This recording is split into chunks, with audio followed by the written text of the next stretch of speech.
Hi friends, welcome back to my channel. ఎలా ఉన్నారు అందరూ? బాగున్నారా? నేను చాలా బాగున్నానండి. ఈరోజు వీడియోలో నేను మీతో కొరియాండర్ రైస్ అదే అండి కొత్తిమీరతో పులావ్ ఎలా చేసుకోవాలో షేర్ చేసుకోబోతున్నాను. చాలా టేస్టీగా ఉంటుందండి. ఇంకెందుకు ఆలస్యం, ఎలా చేయాలో చూద్దాము. ఇదండి కొత్తిమీర పులావ్కి కావాల్సిన పదార్థాలు: పచ్చిమిర్చి అండి, అండ్ అల్లము, వెల్లుల్లి, ఒక లెమన్, కొత్తిమీర.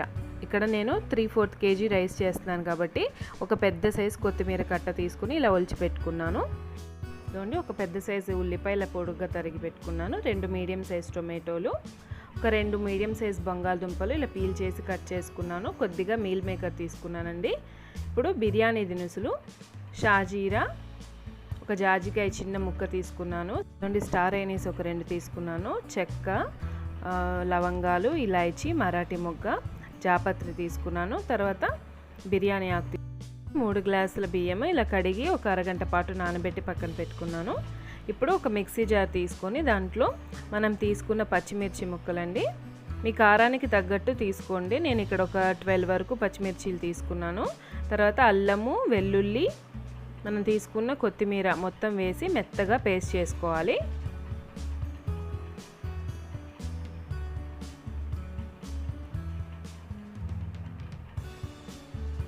ఇలా పేస్ట్ చేసి పక్కన పెట్టుకోవాలి. ఇప్పుడు స్టవ్ మీద ఒక ప్యాన్ పెట్టుకొని దాంట్లో 3 టేబుల్ స్పూన్ల ఆయిల్ వేసుకోవాలి. తర్వాత 2 టేబుల్ స్పూన్ల నెయ్యి. ఆయిల్ కొంచెం వేడెక్కిన తర్వాత మనం తీసుకున్న బిర్యానీ దినుసులన్నీ వేసుకొని ఒక 2 నిమిషాల పాటు ఫ్రై చేసుకోవాలి. అవి కొద్దిగా ఫ్రై అయిన తర్వాత ఉల్లిపాయ ముక్కలు వేసుకొని ఫ్రై చేసుకోవాలి.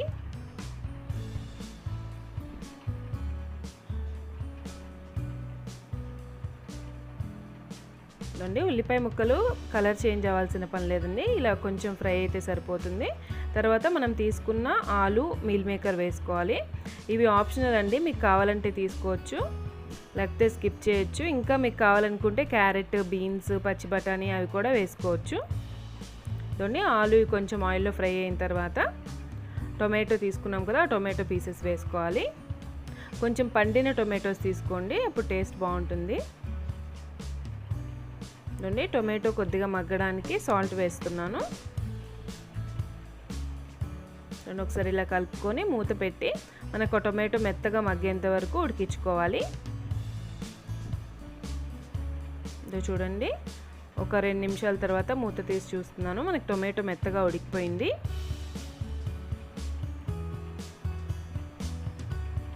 ఇప్పుడు మనం పేస్ట్ చేసి పెట్టుకున్నాం కదండి, అల్లం, వెల్లుల్లి, కొత్తిమీర, పచ్చిమిర్చి, ఆ పేస్ట్ వేసుకొని ఫ్రై చేసుకోవాలి. స్టవ్ని మీడియం ఫ్లేమ్లో పెట్టుకొని మనకి ఈ పేస్ట్ అన్ని పచ్చివే తీసుకున్నాం కాబట్టి ఆ పచ్చివాసన పోయేంత వరకు ఫ్రై చేసుకోవాలండి.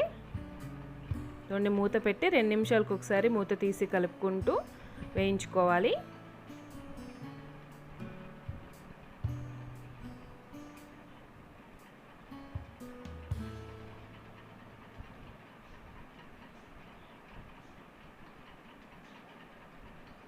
మనకి ఈ కొత్తిమీర పేస్ట్ కూడా బాగా ఫ్రై అయిపోయింది. మనకి ఆయిల్ కొంచెం బయటకు వచ్చినట్టు తెలుస్తుందండి, అప్పుడు ఫ్రై అయినట్టు. ఇప్పుడు వాటర్ వేసుకుందాము. ఇక్కడ 3 గ్లాసెస్ రైస్ తీసుకున్నాను కాబట్టి 4.5 గ్లాస్ వాటర్ వేస్తున్నానండి. అంటే ఒక గ్లాస్కి 1.5 గ్లాస్ వాటర్ అయితే సరిపోతుంది.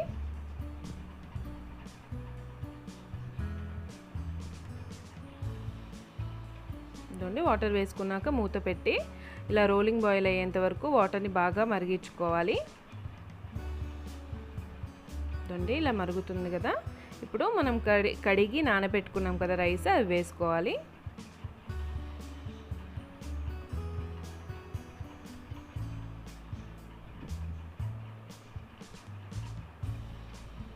రైస్ మొత్తం వేసుకున్నాక స్లోగా అండి, మనం రైస్ ఏం విరిగిపోకుండా ఒక్కసారి అలా కలుపుకొని సాల్ట్, ఈ టైంలో సాల్ట్ చెక్ చేసుకొని ఒకవేళ తక్కువ ఉంటే సాల్ట్ వేసుకోవచ్చండి. తర్వాత మూత పెట్టి హై ఫ్లేమ్లోనే ఉడికించుకోవాలి. చూడండి, ఒక 10 to 12 మినిట్స్ కల్లా మనకి రైస్ ఇలా ఉంటుంది. ఇంకా కొద్దిగా వాటర్ ఉన్నాయన్నప్పుడు మనం ఒక నిమ్మకాయ తీసుకున్నాం కదండి, ఆ నిమ్మకాయ రసం పిండుకోవాలి. అలా లెమన్ జ్యూస్ పిండేసుకొని స్టవ్ని లో ఫ్లేమ్లో పెట్టుకొని ఇది చూడండి లెమన్ జ్యూస్ వేసాక ఒక్కసారి అలాగా రైస్ ఏం బ్రేక్ అవ్వకుండా సైడ్ నుంచి ఊరికే అలా కలుపుకోవాలి.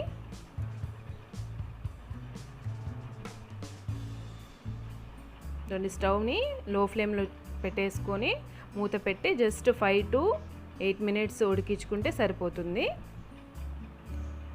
5 to 8 minutes తర్వాత స్టవ్ ఆఫ్ చేసుకొని ఒక 10 నిమిషాలు రెస్టింగ్ టైం ఇచ్చి అప్పుడు తీసి సర్వ్ చేసుకోవాలండి.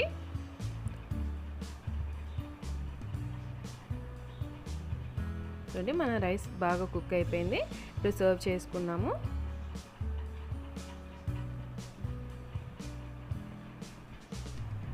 ఈ కొత్తిమీర రైస్ని మనం ఏదైనా రైతాతో కానీ ఏదైనా గ్రేవీ కర్రీస్తో కానీ సర్వ్ చేసుకోవచ్చండి. అండ్ చాలా స్పైసీగా ఉంటుంది కాబట్టి అలా అయినా కూడా తినేయచ్చు. చాలా బాగుంటుంది. ఖచ్చితంగా ట్రై చేయండి ఫ్రెండ్స్. అండ్ ఫ్రెండ్స్ మీకు ఈ వీడియో నచ్చితే ప్లీజ్ లైక్ చేయండి, షేర్ చేయండి, కామెంట్ చేయండి. అండ్ నా ఛానల్ని సబ్స్క్రైబ్ చేసుకోండి. సబ్స్క్రైబ్ బటన్ పక్కనే బెల్ ఐకాన్ ఉంటుందండి, దాన్ని ప్రెస్ చేయండి. దానివల్ల నేను ఏ వీడియో అప్లోడ్ చేసినా నోటిఫికేషన్ మీ దాకా వస్తుంది. Thank you friends. Thanks for watching.